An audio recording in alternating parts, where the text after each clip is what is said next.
नमस्कार, आप देख रहे हैं वीएनएम टीवी और न्यूज स्टूडियो से मैं हूं सपना।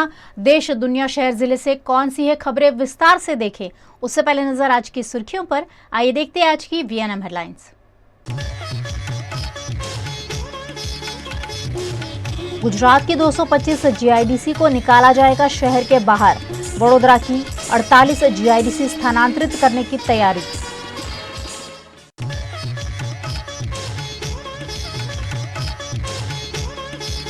वडोदरा में दुकान, मकान, गैरेज धराशायी। बापोद में कॉरपोरेशन ने हटाया अतिक्रमण।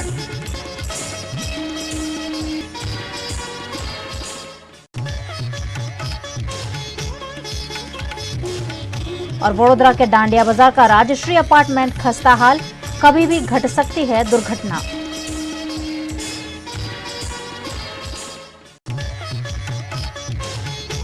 गुजरात राज्य के शहरी इलाकों में आने वाली जीआईडीसी को शहरी इलाकों से बाहर निकालने की तैयारी राज्य सरकार द्वारा की जा रही है।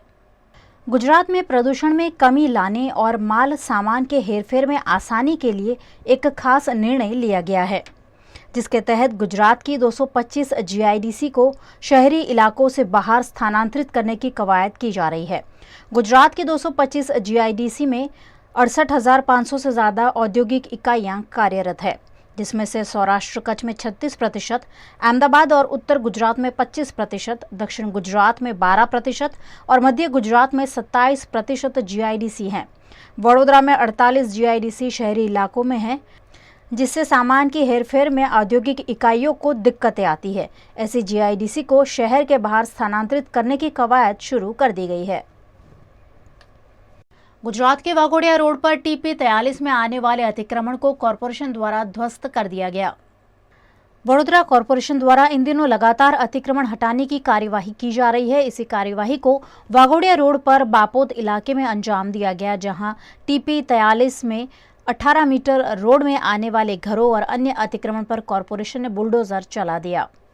टीपी 43 ड्राफ्ट टीपी स्कीम जे छे बापोद सनव्यू कॉम्प्लेक्स थी ईश्वरनगर थई वात्सल्य कॉम्प्लेक्स सुधी जता 18 मीटरना टीपी रोड में आवता दबाणों 7 मकान आखा है। 5 मकान, गैरेज, दुकानों जेवा दबाण शाखानी टीम तेमज डिपार्टमेंटली स्टाफ साथे अने जे दबाणकर्ताओना जे मकानों ने दुकानों जाय छे ते पण जाते कामगीरी करी रह्या छे। आपना द्वारा नोटिस आपवामां आवी हती। वडोदरा के डांडिया बाजार की खस्ताहाल इमारत अप्रिय घटनाओं को न्योता दे रही है, लेकिन कॉरपोरेशन इस पर कोई कार्यवाही नहीं कर रहा है। वडोदरा के डांडिया बाजार में राजश्री अपार्टमेंट है, जो खस्ता हाल हो चुका है। रोज इमारत से पत्थर गिरते रहते हैं, जिससे आवाजाही करने वाले लोगों पर खतरा बना हुआ है, लेकिन कॉरपोरेशन उस पर कोई ठोस कदम नहीं उठा रही है। डांडिया बाजार विस्तार में ये रोड टच ये बिल्डिंग आई हुई है, इमारत आई हुई है, ये राजश्री अपार्टमेंट है। आप देख सकते हो कि पूरा भाग एक साइड पे झुका हुआ है, कई सारे पे पोपड़े सारे नीचे चालू वहाँ पे गिर रहे हैं। आने जाने के लोगों के लिए बहुत ही प्रॉब्लम हो रहा है। कल उठ के अगर समझो कुछ ज़्यादा ऐसा गिरा तो इसकी रिस्पॉन्सिबिलिटी कौन लेगा? कॉरपोरेशन लेगा, क्योंकि इससे पहले अगर आप थोड़े बाजू में देखोगे तो सर सयाजीराव गायकवाड़ महाराज की एक ऐतिहासिक जो इमारत थी फायर ब्रिगेड, वो थी, किसी को नड़तर रूप नहीं थी, बहुत अच्छी उसकी बांधकाम था। लेकिन फिर भी आप देख सकते हो कि यहाँ के लोकल नेताओं ने अपने स्वार्थ के लिए वो बिल्डिंग यहाँ से हटा दी, रातों रात वो तोड़ दी, जबकि वो कोई जान हानि उसमें कोई होने वाला नहीं था। आप देख सकते हो कि ये बिल्डिंग ऑलरेडी झुकी हुई है, कभी भी ये गिर सकती है और बहुत बड़ा नुकसान होने का और जान हानि का नुकसान होने का आशंका है। फिर भी कॉरपोरेशन अभी भी सो रही है। डांडिया बाजार स्थित बाबाजीपुरा के बाजू में जो राजश्री अपार्टमेंट है जर्जरित भी हुआ है और वहाँ लोग अभी ज़्यादातर लोग रह भी नहीं रहे हैं। एक अपील आपके माध्यम से बिल्कुल करूँगा, रीडेवलपमेंट पॉलिसी जो गवर्नमेंट की है उसमें ये लोग जैसे जहाँ जहाँ रहते हैं जो जर्जरित है, निर्भयता की आपको नोटिस मिली है, गवर्नमेंट या जो भी हमारी संस्था है उसको सहयोग करे, जिसकी वजह से जानमाल को नुकसान कम हो। ये हमारा उद्देश्य भी है और आने वाले टाइम में ये डिपार्टमेंट के थ्रू हम उस पर जो भी लीगलिटी के माध्यम से कायदा की कार्यवाही करनी है वो करेंगे। आईपीएल की फाइनल मैच आज सोमवार को रिजर्व डे पर आयोजित की गई है, लेकिन आज भी बारिश का अनुमान मौसम विभाग ने जताया है। आईपीएल 2023 का फाइनल मैच कल बारिश की वजह से अहमदाबाद के नरेंद्र मोदी स्टेडियम में आयोजित नहीं हो पाया था और आज भी गुजरात में मौसम विभाग ने 40 से 50 किलोमीटर प्रति घंटा रफ्तार से हवा के साथ बारिश का अनुमान किया है। अहमदाबाद के साथ साथ गुजरात के कई शहरों में भी आज वेस्टर्न डिस्टर्बेंस से बारिश हो सकती है। अभी डे 1 डे 2 में हम आइसोलेट रेन एक्सपेक्ट कर रहे हैं पूरे रास्ते में और थंडरस्टॉर्म वार्निंग नहीं भी है और डे 2 के बाद ड्राई एक्सपेक्ट कर रहे हैं। अभी एक वेस्टर्न डिस्टर्बेंस है, उसके वजह से कल वो बारिश हो गया, उसका इफेक्ट अभी आज और कल रहेगा और डिस्ट्रीब्यूशन आज थोड़ा कम, कल से कम हो जाएंगे और कल वो आइसोलेट हो जाएंगे। दोनों दिन बाईस आइसोलेट एक्सपेक्ट कर रहे हैं और उसके बाद हमारा ड्राई रहेगा डे 3 से। जैसे सर आज शाम मैच भी है, क्या रहेगा वेदर? जो भी अभी वेस्टर्न डिस्टर्बेंस से, इसलिए हम जो भी वेदर एक्सपेक्ट करें शाम को एक्सपेक्ट करें।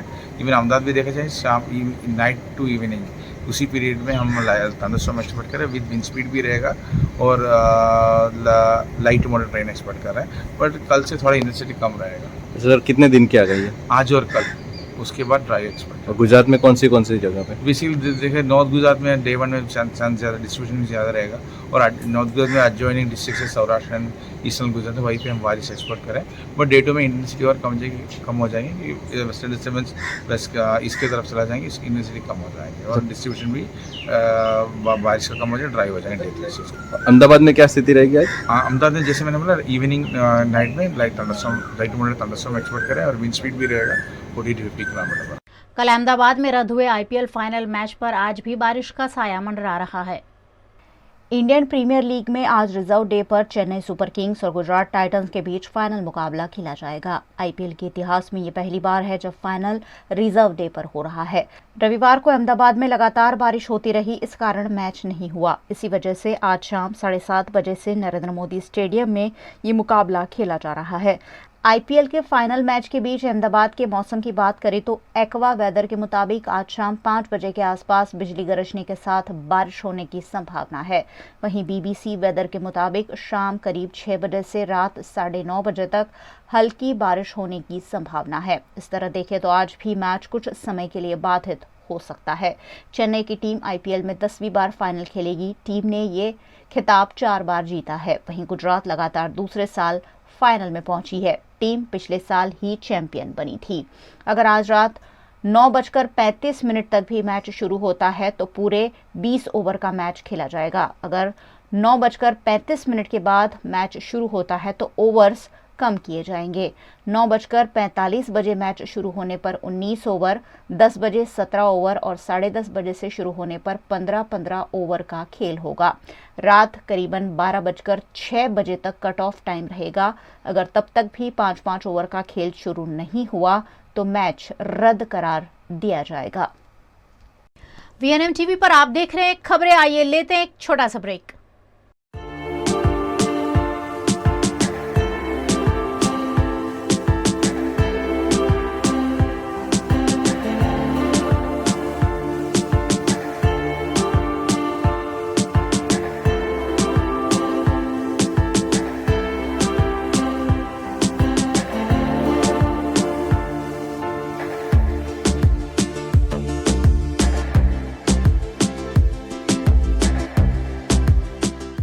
भारत ले रहा है इलेक्ट्रिक अंगड़ाई। क्यों ना हम साथ चले, साथ चले, साथ बढ़े, साथ बढ़े, देश मेरे, देश मेरे।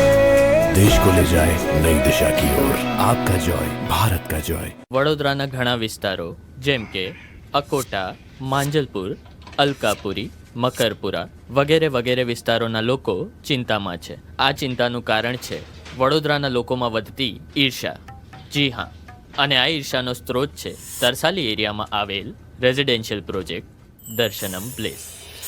ઘણી બધી એમિનિટીઝથી ભરપૂર આ 2 અને 3 BHK પ્રોજેક્ટ બની ગયો છે નવા ઘર શોધવાવાળા લોકો માટે એક અનોખો અવસર।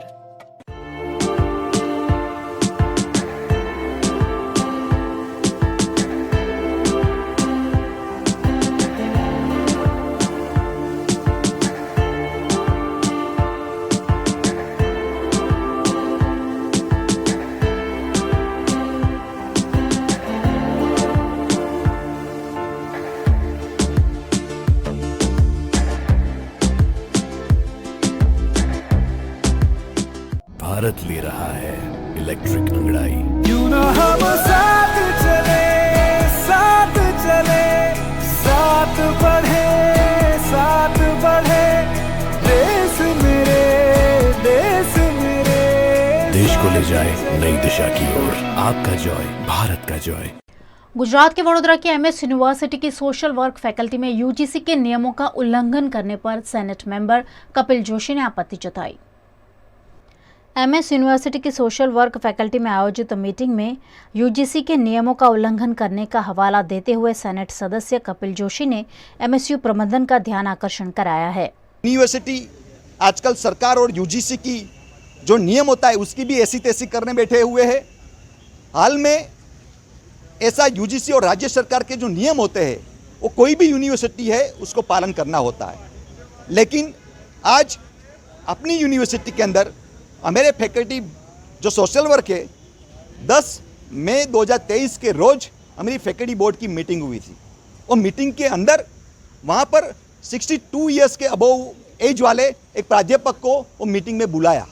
तो हमारा मांग एक ही है कि आज यूजीसी और अपने राज्य सरकार के गैजेट नोटिफिकेशन में लिखा हुआ है कि 62 अबव ईयर्स वाले कोई भी प्राध्यापक ना ही वो औपचारिक मीटिंग में बैठ सकते हैं, ना ही वो परीक्षा के अंदर कोई पेपर चेक कर सकते हैं। तो मीन्स ये एक बहुत ही स्पष्ट एक प्रावधान यूजीसी के अंदर और राज्य सरकार ने लिखा हुआ है। तो वो मांग को लेके जो मीटिंग हुई है और जो भावना मेहता जो डीन है हमारे फैकल्टी के और फैकल्टी बोर्ड के चेयरमैन है, उसके अगेंस्ट में हम आज मेमोरेंडम देने आए हैं और रजिस्टर को हम कहने वाले हैं कि ये मीटिंग को रद्द बातल करने में आए और फिर से ताकीद एक नई मीटिंग बुलाने में आए और ये मीटिंग के अंदर जो भी निर्णय लिए हुए हैं वो उसको खारिज कर दिया जाए। इस पर फैकल्टी प्रबंधन की ओर से भी प्रतिक्रिया देते हुए जांच की बात कही गई है। आज रोज honourable senate member Kapil Joshi द्वारा एक बाबते रजूआत કરવામાં આવી છે, જે સંદર્ભે ઓથોરિટીને આ બાબતે અવગત કરશો અને યોગ્ય નિર્ણય જે લેવામાં આવશે એની જાણ કરશો। केंद्र में मोदी सरकार ने हाल ही में 9 साल पूरे किए हैं। इस मौके पर जिला भाजपा द्वारा विभिन्न कार्यक्रमों के जरिए केंद्र सरकार की उपलब्धियों को जन जन तक पहुंचाने का अभियान शुरू किया गया है। 1 जून થી 6 जून सुधी संपर्क समर्थन आ 6 दिवस सतत अपना जे ते विस्तारना सांसदश्री, धारासभ्यश्री ए साथे संगठनना होद्देदारो द्वारा घरे घरे जईने संपर्क करवानो अने जे कंई कार्यो थया छे अत्यार सुधी ए लोको सुधी पहोंचाडवानुं काम अमारा संसदश्री अने धारासभ्य अने संगठनना होद्देदारो द्वारा आ काम करवामां आवशे। 1 जून થી 20 जून विकास तीर्थ એટલે કે લોકસભા અને વિધાનસભા સ્તરે આ કાર્યક્રમો યોજવાના છે અને એમાં પણ સંસદશ્રી, ધારાસભ્યશ્રી અને સાથે સંગઠનના હોદ્દેદારો સાથે મળીને આ કામ ઘરે ઘરે એટલે કે વિસ્તારમાં જઈને આ કામ પણ અમે કરવાના છે।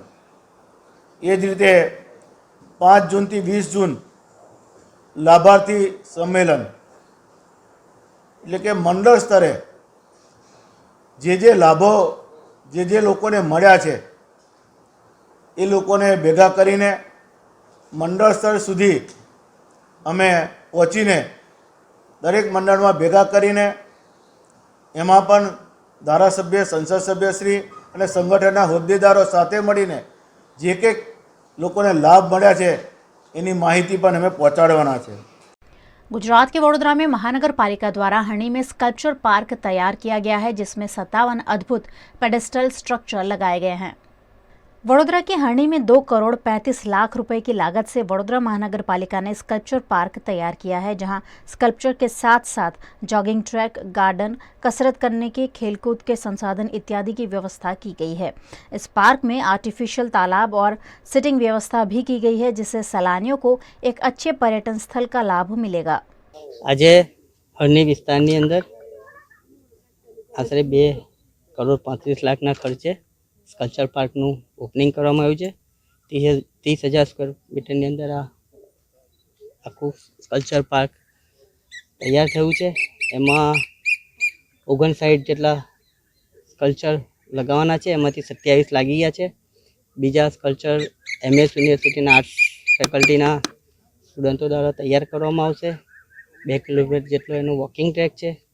લગભગ 1200 મીટર જેટલો વિસ્તાર જેની અંદર વોકિંગ ટ્રેક બનાવવામાં આવ્યો છે. 900 મીટરનો વોકિંગ ટ્રેક એ તળાવની આજુબાજુમાં કરવામાં આવ્યો છે. વડોદરા શહેરમાં અલગ અલગ પ્રકારની પ્રવૃત્તિ વખતે ઉત્પન્ન થતા સ્ક્રેપનો ઉપયોગ કરીને વડોદરા શહેર જે કલા જગતની દ્રષ્ટિએ સમગ્ર રાજ્યમાં સૌથી મહત્ત્વનું શહેર ગણાય છે. સમગ્ર દેશની સૌથી જૂનામાં જૂની faculty of fine arts Maharaja Sayajirao યુનિવર્સિટીમાં શહેરમાં આવેલી છે. એના તજજ્ઞો દ્વારા અહીંયા સ્કલ્પચર बनावामां આવ્યા છે. गुजरात के वडोदरा में डभोई में करजन रोड की ओर जाने वाले थरवासा गांव निकट 24 करोड़ की लागत से बनाए गए ओवरब्रिज का लोकार्पण किया गया. डभोई से करजन रोड पर थरवासा गांव में नागरिकों को सुविधा देने के लिए नया ओवरब्रिज बनाया गया है, जिसका विधायक शैलेश मेहता की उपस्थिति में पूजा अर्चना के बाद लोकार्पण किया गया. गुजरात सरकार ने पूरे गुजरात को फाटक रहित बनाने का अभियान शुरू किया है. इसी के तहत डभोई निकट 3 ओवरब्रिज बनाए गए हैं. उसी में से एक ओवरब्रिज का विधायक शैलेश मेहता के हाथों उद्घाटन किया गया, जिससे नागरिकों को सुविधा दी जा सके. आज रोज थरवासा चौकड़ी पास डभोई थी करजन जतो जे रोड છે એની ઉપર બ્રિજનું ઓપનિંગ લોકાર્પણ કરવામાં આવી રહ્યું છે. જે મોદી સાહેબે કહ્યું હતું ફાટક મુક્ત ભારત, એટલે ફાટકોથી મુક્ત થઈને લોકોને તકલીફ ના પડે અને લોકોને જે ટાઈમનો બગાડ થતો હોય, ડીઝલ પેટ્રોલનો બગાડ થતો હોય, એમાંથી મુક્તિ મળે એના માટે દરેક ફાટક પર ઓવરબ્રિજ બનાવવાની કામગીરી ચાલુ કરવામાં આવી છે. गुजरात के मुख्यमंत्री भूपेंद्र पटेल के बेटे अनुज पटेल के स्वास्थ्य हित में 51 ब्राह्मणों द्वारा लघुरुद्र समेत की पूजा अर्चना का आयोजन किया गया. गुजरात के मुख्यमंत्री भूपेंद्र पटेल के बेटे अनुज पटेल को कुछ दिनों पहले ब्रेन स्ट्रोक हुआ था और फिलहाल मुंबई के अस्पताल में उनका इलाज चल रहा है. अनुज पटेल के शीघ्र स्वस्थ होने की कामना के साथ गुजरात के प्रसिद्ध तीर्थधाम चांदोद में 51 ब्राह्मण द्वारा अभिषेकात्मक लघुरुद्र और पूजा अर्चना का आयोजन किया गया और मुख्यमंत्री के बेटे के जल्द स्वस्थ होने की कामना की गई. यात्राधाम चाणोद में पूर्व संकल्पित समस्त ब्राह्मणों द्वारा नर्मदाजी गंगाजीना आशीर्वाद लेवा माटे अने मुख्यमंत्रीश्रीना दीकराना आयुष्य अने आरोग्य माटे समस्त ब्रह्म समुदाये पूर्व संकल्पित कर्यो तो कि आजना दिवसे अहींया समस्त ब्राह्मणों भेगा थई अने 51 ब्राह्मणों द्वारा लघुरुद्र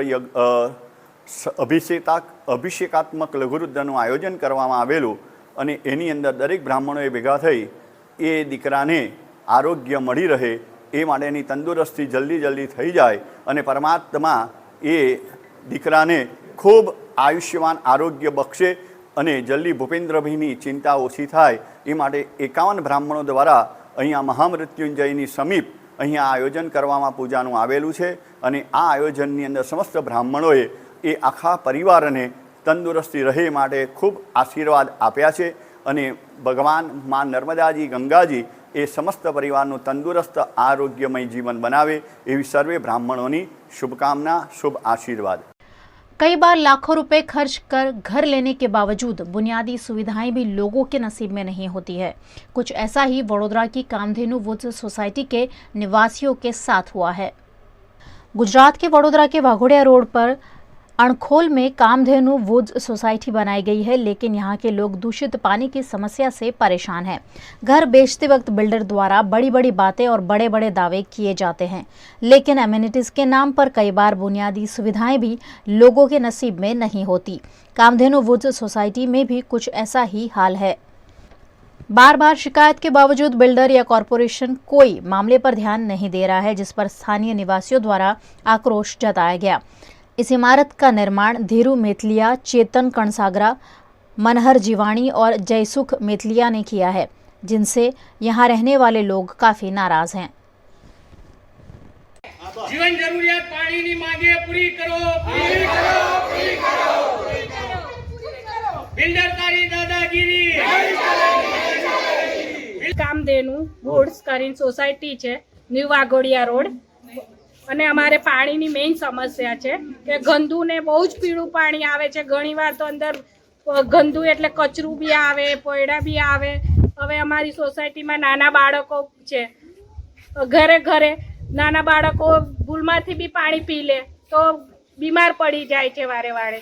અમે ઘરમાં કામ કરીએ છીએ તો બી ગંદુ પાણી આવે એટલે અમે પોતા કરીએ તો બી ચિકાસ લાગે. પ્લેટફોર્મ બી પીળું થઈ જાય ને બાથરૂમમાં બી પીળું થઈ જાય છે. હવે અમારે પીવાનું પાણી બહારથી જગ મંગાવવા પડે છે, એનું બી અમારું બજેટ ખોરવાઈ જાય છે. એક બાજુ અમે બિલ્ડરને બધા પૈસા પૂરા કરી દીધા એટલે અમારે હપ્તા ચાલુ થઈ ગયા છે. હવે હપ્તા ભરીએ કે પીવાના જગનું પાણી મંગાવીએ, બાળકોને દવા કરાવીએ, અમે કઈ બાજુ જઈએ? હવે અમારી ગૃહિણીઓ એટલી બધી અમારી સોસાયટીના એટલા બધા બગડ્યા છે કે બિલ્ડર અમારી સમસ્યા સોલ્વ કરી આપે અને ના કરે તો પછી અમે કોઈ એક્શનમાં બાકી નહીં રહીએ, કારણ કે અમે બહુ હેરાન થયા. છેલ્લા 4 મહિનાથી અમે રહેવા આવ્યા છે. ત્યાંના બધા અમારી સોસાયટીમાં અમુક મેમ્બર એવા છે તો ખાલી કરીને જતા રહ્યા, પોતાના મકાન રાખીને કે बीमारी બહુ પડતા હતા તો ખાલી કરીને जता रहे। गुजरात के कच्छ के समंदर में आए आंधी तूफान से हजारों किलो टन वजन की क्रेन आपस में टकरा गई। गुजरात के कच्छ में कंडला पोर्ट पर तेज आंधी और भारी बारिश तूफान के चलते एक क्रेन दूसरी क्रेन से टकरा गई, जिससे बड़ा नुकसान हुआ है।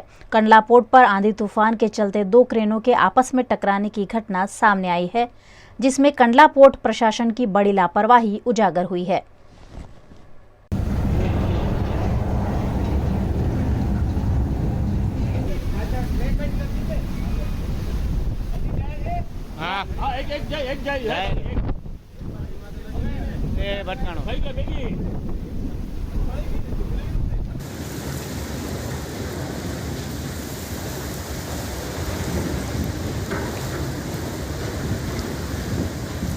गुजरात के वडोदरा में श्री रघुवंशी लोहाणा महिला मंडल द्वारा लाइफस्टाइल थेरेपी वर्कशॉप का आयोजन किया गया। एडवांस होती जा रही लाइफस्टाइल के साथ साथ शारीरिक और मानसिक तकलीफें लोगों को घेरे हुए हैं। इन्हीं दिक्कतों को ध्यान में रखते हुए वडोदरा में रघुवंशी लोहाना महिला मंडल द्वारा एक विशेष पहल के रूप में लाइफस्टाइल थेरेपी वर्कशॉप का आयोजन किया गया, जिसमें विशेषज्ञ डॉक्टर प्रदीप त्रिवेदी ने लाइफस्टाइल थेरेपी पर मार्गदर्शन दिया। ये कार्यक्रम रघुवंशी लोहाना महिला मंडल वडोदरा की ओर से यहाँ पे ऑर्गेनाइज किया गया है और हम लोग ने ये डॉक्टर प्रदीप भाई त्रिवेदी है उनको बुलाया है, जो लाइफस्टाइल थेरेपी ऊपर 2 दिन का सेमिनार रखा हुआ है। उसमें उन्होंने ड्रग लेस थेरेपी के ऊपर पूरा हम लोगों को समझाया, कैसे हम लोग बिना दवा के और योगा और पूरी लाइफस्टाइल कैसे जी सकते हैं, उसके ऊपर आहार के ऊपर पूरा ज्ञान दिया और सुबह से शाम तक कैसे जीना चाहिए, क्या क्या हम लोग को कैसी एक्टिविटी करनी चाहिए, वो सब बताया। उसके हिसाब से हम अगर जिए तो मुझे लगता है कि हम लोगों को कभी भी दवा की ज़रूरत नहीं पड़ेगी और हम लोग आराम से स्वस्थ जीवन जी सकेंगे। गुजरात के एडवेंचर क्लब द्वारा मनाली में ट्रैकिंग कैंप का सफलतापूर्वक आयोजन किया गया। वडोदरा के गुजरात एडवेंचर क्लब द्वारा हाल ही में Manali trekking and adventure camp का आयोजन किया गया, जिसमें वडोदरा के कई युवा भाई बहनों ने भी हिस्सा लिया। मनाली में Solang valley, Atal tunnel, Anjali Mahadev, Hidimba temple, snow point और चंडीगढ़ में रॉक गार्डन जैसी जगहों का इन सभी ने विजिट किया। इस कैंप का आयोजन हर साल हसमुख पाठक द्वारा किया जाता है, जिसमें कई लोगों ने शामिल होकर उत्साह के साथ एडवेंचरस एक्टिविटीज में हिस्सा लिया।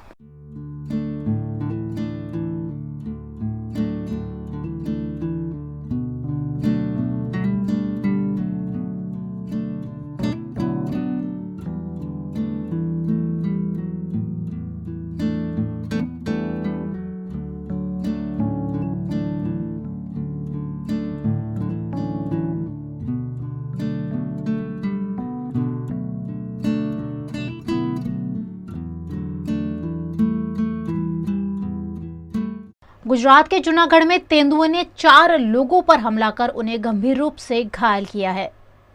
जूनागढ़ के भैसाण तालुका के मेंदपुरा गांव में मानवभक्षी तेंदुए ने 4 लोगों पर हमला कर दिया, जिससे यहां के लोगों में दहशत देखने मिल रही है। तेंदुए के हमले से घायल लोगों को 108 एम्बुलेंस से अस्पताल में भर्ती कराया गया है। घटना की जानकारी पाकर पहुंचे वन विभाग के लोगों ने तेंदुए को वाड़ी में बनाए गए एक घर में स्पॉट किया। तेंदुए को वन विभाग के कर्मचारियों ने 2 घंटे की मशक्कत के बाद बेहोश कर पिंजरे में कैद किया। आज रोज मेंदपुरा गामे मेंदपुरानी सीम में एक जंगली दीपड़ाए 4 લોકો પર હુમલો કરી ઈજા કરેલ છે એમને 108 મારફત તાત્કાલિક જુનાગઢ હોસ્પિટલમાં દાખલ કરેલ છે અને આ બાબતે અમે ફોરેસ્ટ ખાતાને જાણ કરતા ફોરેસ્ટની ટીમ તાત્કાલિક આવી અને દીપડાનું રેસ્ક્यू કરી અને પાંજરે પૂરી લઈ ગયેલ છે।